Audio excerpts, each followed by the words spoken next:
जहां पूरी दुनिया जाने की कोशिश करती है।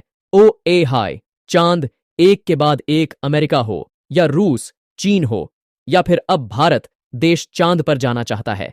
लेकिन आपने कभी सोचा है कि आखिर चंद्रमा की दुनिया कैसी है?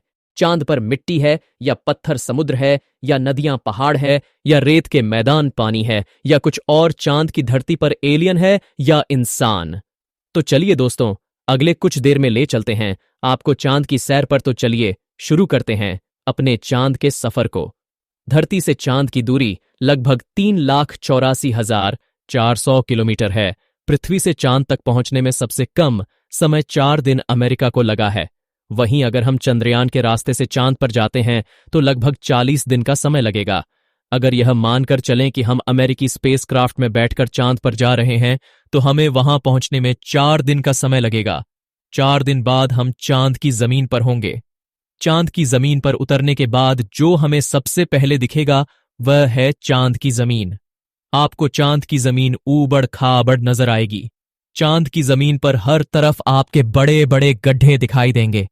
जब आप चांद की जमीन पर खड़े होकर ऊपर की ओर देखेंगे तो आपको हमारा खूबसूरत ग्रह पृथ्वी नजर आएगा, जिसमें आपको पृथ्वी साफ साफ अपने अक्ष पर घूर्णन करती हुई नजर आएगी।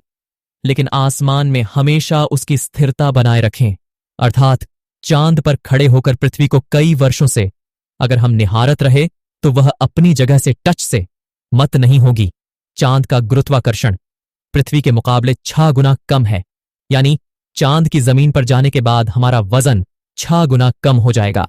यदि पृथ्वी पर आपका वजन 60 किलो है तो चांद की सरफेस पर आपका वजन केवल 10 किलो ही रह जाएगा। यानी चांद की जमीन पर उतरने के बाद आप अपने आप को काफी हल्का महसूस कर रहे होंगे। आप इधर उधर आसानी से उछल पाएंगे।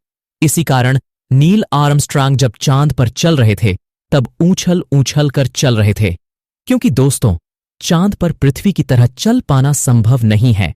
चांद की सतह पर नील आर्मस्ट्रांग और उनके साथियों के कदमों के निशान आज भी मौजूद है, क्योंकि वहां पर हवा न होने की वजह से वह निशान मिटा नहीं है।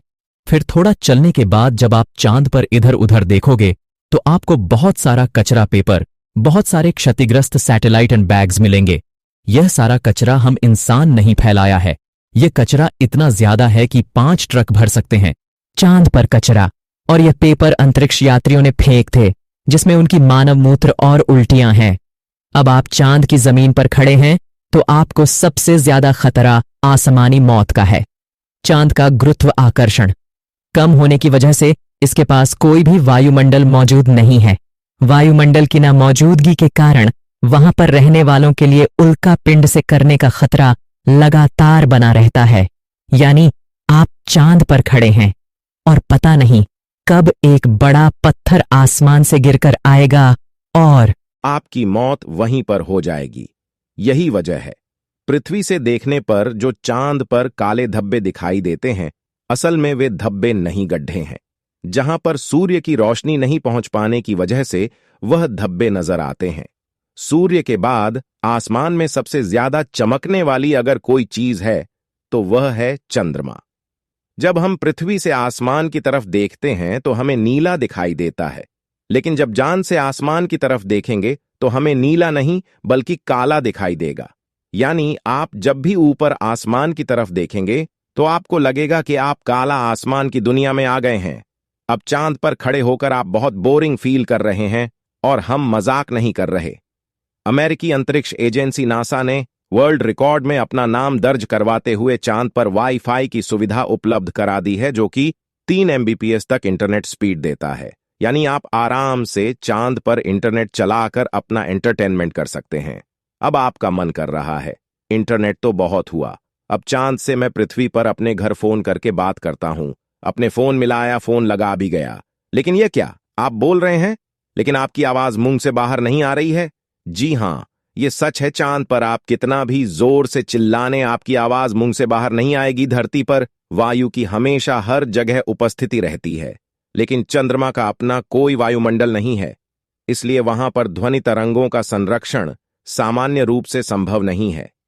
यदि आप चंद्रमा पर किसी को पुकार कर बुलाना चाहेंगे तो उसे तक आपकी आवाज नहीं पहुंच पाएगी।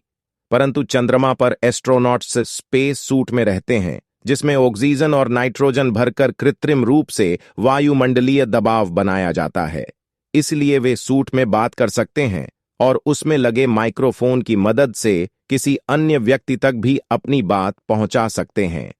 इस तरह से चंद्रमा पर टेलीफोन के काम करने में तो कोई समस्या नहीं है, लेकिन आपको ध्वनि को अपने मुंह से माइक्रोफोन तक पहुंचाने के लिए किसी माध्यम जैसे वायु की आवश्यकता पड़ेगी, जो कि इस स्पेस सूट में ही संभव है।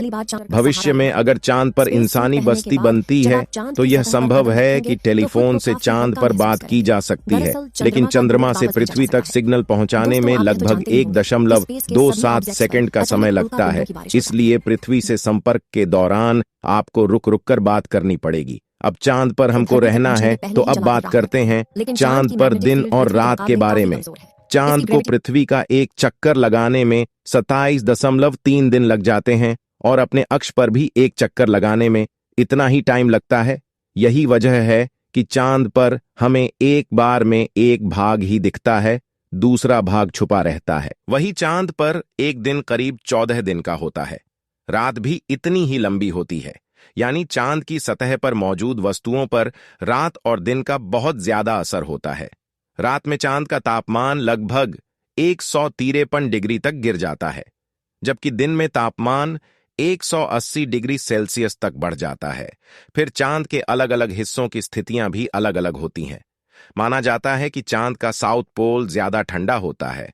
रात तो वहां पर इतनी ठंडी होती है कि पृथ्वी का कोई भी मनुष्य शायद ही उन हालात में रह पाए। बस्तियां बसाने की कल्पना तो दूर की बात है। अगर वैज्ञानिकों की माने तो चांद के साउथ पोल पर दिन में भी तापमान ज्यादा गर्म नहीं होता, लेकिन रात बहुत ही ठंडी होती है। समय गुजारने के साथ ही यह गिरता है और बर्फ जमने लगती है, जो कि इस क्षेत्र में रहने की स्थितियों को और भी भयानक बना देती है। इन्हीं भयानक स्थितियों के चलते चांद पर अब तक जितने भी मिशन गए हैं वह सब उत्तरी इलाकों में किए गए हैं। रात में हमें जो चांद चमकता हुआ नजर आता है, लेकिन आपको जानकर काफी हैरानी होगी कि चांद की अपनी खुद की कोई रोशनी नहीं है। जो चांद पर रोशनी नजर आती है वह सूरज से आने वाली रोशनी का रिफ्लेक्शन है। यानी हमें सूरज रोशनी देना बंद कर दे तो चांद हमें कभी नजर नहीं आएगा।